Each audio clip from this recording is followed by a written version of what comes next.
नमस्कार दोस्तों, स्वागत है आप सभी का हिंदी स्टडी में और आशा करती हूँ आप सभी स्वस्थ होंगे और अच्छे से तैयारी कर रहे होंगे।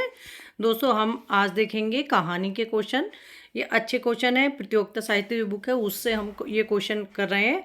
इसके ये नाटक के और उपन्यास के रीतिकाल, आधुनिक काल, ये सारे क्वेश्चन मैं डाल चुकी हूँ। प्रतियोगिता साहित्य जो बुक है अच्छी बुक है, इस बुक में क्वेश्चन जो दे रखे हैं वो भी अच्छे हैं।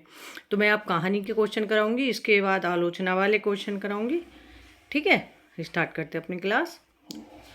हिंदी कहानी का विकास कब से माना ना उचित है? तो मतलब हमें ये बताना है इसमें कि हिंदी कहानी का विकास कब से मानना उचित है।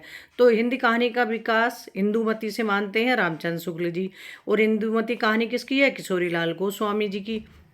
उसका समय क्या है? 1900 ईस्वी। तो हिंदी कहानी का विकास कब से हुआ? 1900 ईस्वी से।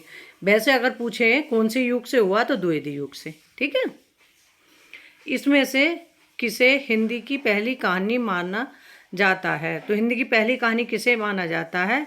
इंदुमती को। लेकिन किसी ने अलग अलग कहानी भी मानी है कि जैसे भाग्यवती को किसी ने पहली कहानी माना है, इस तरह से। सॉरी दोस्तों, भाग्यवती तो उपन्यास है, ये दुलाई वाली को माना है किसी ने। तो इस तरह से भी देख लेना, क्योंकि जैसे उपन्यास में किसी लेखक ने किसी को पहले माना है और किसी को पहले। ठीक है, इस तरह से कहानी को भी। इंदुमती कहानी के लेखक कौन है? तो इंदुमती कहानी के लेखक कौन है? किशोरीलाल गोस्वामी है। इनमें से किस आलोचक ने इंदुमती को हिंदी की पहली कहानी माना है? तो इसमें से किस आलोचक ने इंदुमती को हिंदी की पहली कहानी माना है? वो माना है रामचंद्र शुक्ल जी ने।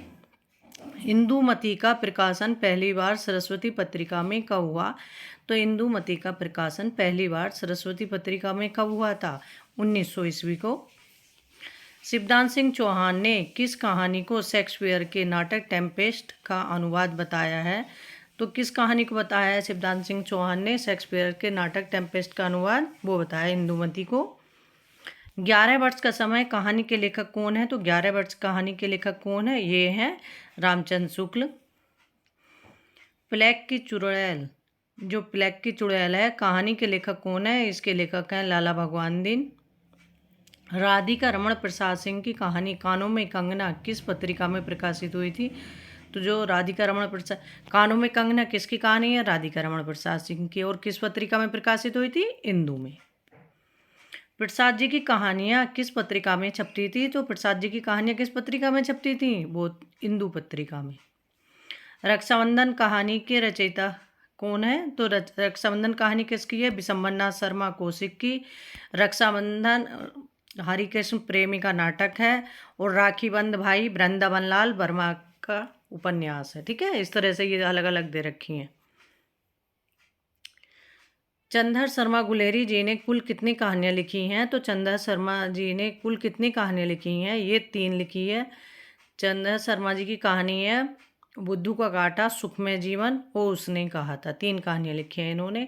एक है 1911 ईस्वी, एक 1914 ईस्वी, एक 1915 ईस्वी। ठीक है, इनकी सबसे ज़्यादा कहानी जो चर्चित है तो वह है उसने कहा था।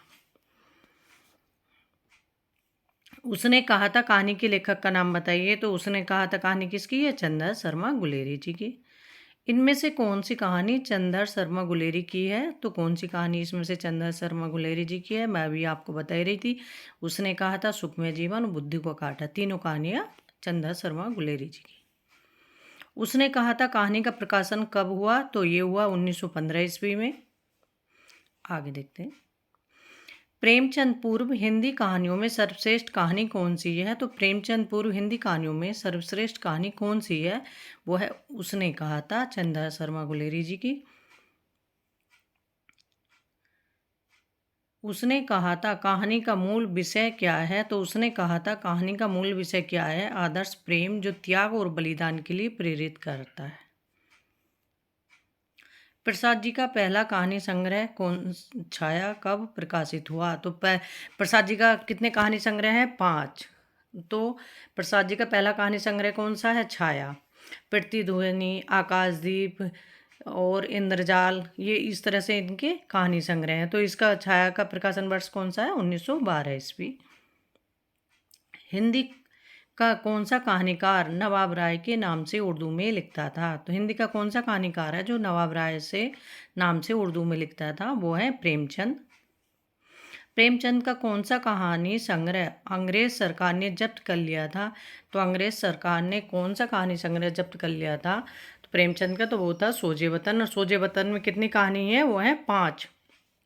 ठीक है, जैसे शायद असरारे मतीन, इस तरह से कुछ 5 कहानियाँ हैं, उनको देख लेना, क्योंकि वो कहानी भी पूछी गई है एग्जाम में कि सोजे वतन में कितनी कहानियाँ हैं। ठीक है, ऐसे ही है एक पांडे शर्मा उग्र, उनका भी मतलब जो संग्रह है ना, कहानी संग्रह चिंगारियाँ, वो उन सरकार ने जब्त कर लिया था। प्रेमचंद की पहली हिंदी कहानी का क्या नाम था? तो प्रेमचंद की पहली हिंदी कहानी का क्या नाम था? पंच परमेश्वर। पंच परमेश्वर का प्रकाशन कब हुआ था? तो पंच परमेश्वर का प्रकाशन कब हुआ था? ये 1916 ईस्वी में। प्रेमचंद की अंतिम कहानी कौन सी मानी जाती है? कफन। वो प्रेमचंद की पहली कहानी कौन सी है? सोत। ठीक है, कफन का प्रकाशन वर्ष क्या है? तो कफन का प्रकाशन वर्ष क्या है? 1936 ईस्वी। मानसरोवर किसकी कहानियों का संग्रह है? तो मानसरोवर किसकी कहानियों का संग्रह है? ये है प्रेमचंद की, और ये 8 भागों में है। इनमें से कौन सी कहानी प्रेमचंद की नहीं है? तो इसमें से कौन सी कहानी प्रेमचंद की नहीं है? पुरस्कार कहानी प्रेमचंद की नहीं है, ये जयशंकर प्रसाद की कहानी है। प्रेमचंद की कौन सी कहानी इनमें से आदर्शवादी नहीं है? तो इनकी कौन सी कहानी आदर्शवादी नहीं है? यह है कफन। कफन यथार्थवादी कहानी है इनकी। प्रेमचंद की कहानियों के विषय में कौन सा कथन है सत्य है? तो प्रेमचंद की कहानियों के बारे में यह सत्य कथन है कि उनकी सभी कहानियाँ आदर्शवादी है। ऐसा नहीं है, क्योंकि उनकी कुछ कहानी यथार्थवादी भी हैं और आदर्शवादी यथार्थवादी भी। ठीक है, प्रेम और जो सही है उन्हें भी देख लेते हैं। प्रेमचंद की कहानियों में इतिवृत्तात्मकता अधिक है, ये भी सही है। प्रेमचंद की कहानियों में कथा शिल्प का उत्तरोत्तर विकास हुआ है। सन 1930 ईस्वी के बाद की कहानियों के कथानक संक्षिप्त एवं संश्लिष्ट हैं, ये भी सही है। कहानी सम्राट, उपन्यास सम्राट की संज्ञा किसे दी गई है? मुंशी प्रेमचंद जी को। और नाटक सम्राट कौन है? नाटक सम्राट है जयशंकर प्रसाद। और ऐतिहासिक नाटक सबसे ज़्यादा किसने लिखे हैं? वो जयशंकर प्रसाद ने लिखे हैं। फूस की रात कहानी किस वर्ग में आएगी? जो फूस की रात कहानी है किसकी है? मुंशी प्रेमचंद की। तो ये किसकी, कौन से उस वर्ग में आएगी? तो ये आएगी यथार्थवादी पर। आगे देखते हैं, सुमिलित करना है, ये कहानी है और ये कहानीकार के नाम है। तो शतरंज की खिलाड़ी किसकी कहानी है? तो शतरंज की खिलाड़ी कहानी है प्रेमचंद की। आकाशदीप कहानी किसकी है? तो आकाशदीप कहानी किसकी है? जयशंकर प्रसाद की। रक्षाबंधन कहानी है विशंबरनाथ शर्मा कौशिक की। और राखी बंद भाई वृंदावन लाल वर्मा की। पंचलाइट किसकी कहानी है? ये फणीश्वर नाथ रेणु की। ठीक है, ये सब एग्जाम में पूछी गई हैं अलग अलग भी। ये ऑप्शन सी सही है इसमें। विशंबरनाथ शर्मा कौशिक ने कुल कितनी कहानियाँ लिखी हैं? तो विशंबरनाथ शर्मा कौशिक ने कुल कितनी कहानियाँ लिखी हैं? 200। जयशंकर प्रसाद ने कुल कितनी कहानियाँ लिखी हैं? तो कहीं तो 70 मिलती हैं इनकी कहानियाँ, और कहीं 69 मिलती हैं। ठीक है, ताई कहानी के लेखक कौन है? तो ताई कहानी के कौन लेखक हैं? तो ये हैं कौशिक, विशंबरनाथ शर्मा कौशिक। कौशिक जी की प्रथम कहानी रक्षाबंधन कब प्रकाशित हुई थी? तो कौशिक जी, विशंबरनाथ शर्मा कौशिक की पहली कहानी रक्षाबंधन कब प्रकाशित हुई थी? ये हुई थी 1912 ईस्वी में। विशंबरनाथ शर्मा कौशिक की कुल कहानियों की संख्या लगभग कितनी है? तो इनकी कहानियों की संख्या कुल है 200। इनमें से कौन सी कहानी कौशिक जी की नहीं है? तो पुरस्कार कहानी कौशिक की नहीं है, ये जयशंकर प्रसाद की कहानी है। आगे देखते हैं, कौशिक जी की कहानियों के संबंध में कौन सा कथन असत्य है? तो हार की जीत के रचनाकार विशंबरनाथ कौशिक हैं। तो हार की जीत किसकी कहानी है? ये है सुदर्शन की। ठीक है, और चित्रशाला उनके कहानी संकलन का नाम है, ये सही है। कौशिक की कहानियों के विषय सामाजिक समस्याओं से जुड़े हैं, ये भी सही है। कौशिक जी ने दहेज प्रथा, प्रथा, बाल विवाह का विरोध अपनी कहानियों में किया, ये भी सही है। ठीक है, आगे देखते हैं, निम्नलिखित सूचियों को सुमेलित कीजिए तथा सही विकल्प का चयन कीजिए। तो ये कहानी का नाम है, ये कहानीकार का नाम है। तो हार की जीत किसकी कहानी है? ये सुदर्शन की कहानी है। मंत्र प्रेमचंद की कहानी है, उसने कहा था चंदा शर्मा गुलेरी की कहानी है। ताई विशंबरनाथ शर्मा कौशिक की कहानी। ठीक है, इस तरह से ऑप्शन हमारा डी सही है। इसमें ये सभी क्वेश्चन पूछे गए हैं एक एक करके। इनमें से कौन सा कहानी संकलन सुदर्शन की कहानियों का नहीं है? तो जो कहानियों का संकलन सुदर्शन का नहीं है वो है मणिमाला, सुदर्शन सुधा ये भी सुदर्शन का है, और पुष्पलता ये भी सुदर्शन की रचना है, और तीर्थ यात्रा ये भी सुदर्शन की कहानी है। आगे देखते हैं। एथेंस का सत्यार्थी कहानी के लेखक कौन है? तो एथेंस का सत्यार्थी कहानी के लेखक कौन है? ये हैं सुदर्शन। आगे देखते हैं। इनमें से कौन सा कहानी संकलन प्रसाद की कहानियों का संकलन नहीं है? तो प्रसाद की कहानियों का संकलन कौन सा नहीं है? इसमें से 5 कहानी संकलन है, उन्हें याद कर लेना। इस तरह से एग्जाम में क्वेश्चन आया भी है, तो इस जैसे यहाँ तो गल्प मंजरी है तो कुछ और लिख के दे दें, लेकिन याद होगा ना आपको तो सही होंगे क्वेश्चन। ठीक है, ये प्रतिध्वनि, इंद्रजाल और छाया ये तो जयशंकर प्रसाद की कहानियों का संकलन है। ये गल्पमाला है, ये ऑप्शन हमारा गलत है। ठीक है, कौन सी कहानी प्रसाद द्वारा रचित नहीं है? तो जयशंकर प्रसाद की कहानी कौन सी नहीं है? इसमें से सुजान भगत, ममता, प्रतिध्वनि और सालवती ये किसकी कहानी है? ये कहानी है जयशंकर प्रसाद जी की। बुद्धगुप्त एवं चंपा किस कहानी के पात्र हैं? तो बुद्धगुप्त और चंपा किस कहानी के पात्र हैं? ये आकाशदीप कहानी के पात्र हैं। अरुण एवं मधुलिका किस कहानी के पात्र हैं? तो अरुण एवं मधुलिका किस कहानी के पात्र हैं? पुरस्कार कहानी के पात्र हैं। ये एग्जाम में पूछे गए हैं, सारे क्वेश्चन लगभग पूछे गए हैं। कोई क्वेश्चन होगा नहीं पूछा गया इसमें, क्योंकि क्वेश्चन बहुत अच्छे दे रखे हैं सभी।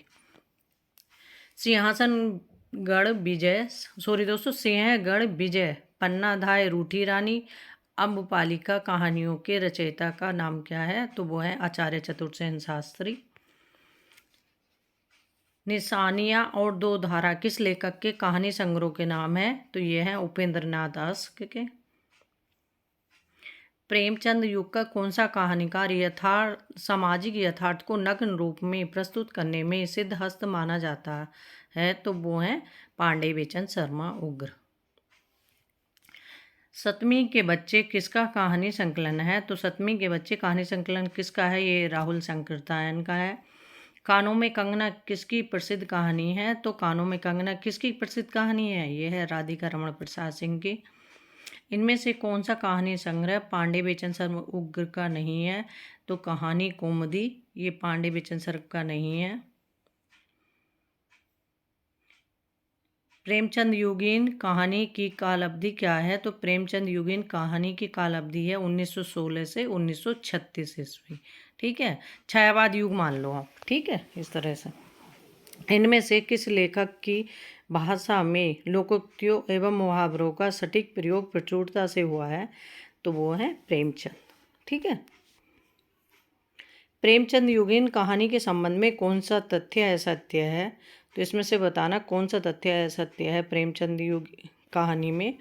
तो वो है कहानियों में मनोविश्लेषण की प्रमुखता है। मनोविश्लेषण की प्रमुखता तो ज़्यादातर ये अज्ञेय, जैनेन्द्र, इलाचंद जोशी और देवराज ये मतलब मनोविश्लेषणवादी कहलाए जाती हैं ये लेखक जो हैं। ठीक है, तो उनकी कहानियों में, उपन्यासों में, उसमें देखने को मिलता है।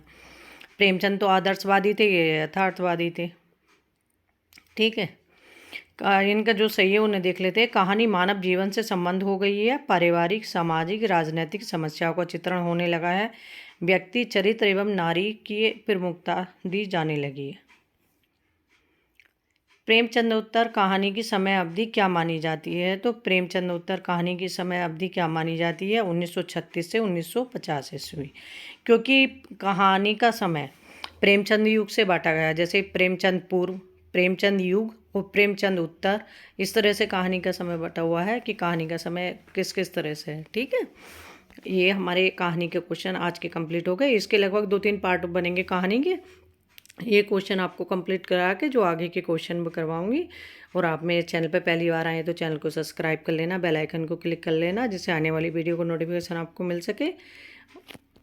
और इसी तरह से अपना लगातार लगे रहो। ऑब्जेक्टिव क्वेश्चन जरूर करना, कभी भी नहीं छोड़ना ऑब्जेक्टिव क्वेश्चन। थ्योरी तो पढ़ोगे लेकिन उसके साथ क्वेश्चन जरूर करना। जो संस्कृत के क्वेश्चन है वो भी मैं अपने चैनल पे बहुत सारे डाल चुकी हूँ, और जो लास्ट ईयर क्वेश्चन आए हुए हैं वो सब इस पे पड़े हुए हैं। ठीक है। और कुछ ज़्यादातर मैं क्वेश्चन ही कराती हूँ, क्योंकि क्वेश्चन इतने हैं कि अगर आप उससे प्रैक्टिस करोगे तो बहुत कुछ, और जो कुछ ज़रूरत होती है मैं एक्सप्लेन भी कर देती हूँ बीच में आपके लिए। ठीक है। थैंक यू दोस्तों मेरी वीडियो देखने के लिए।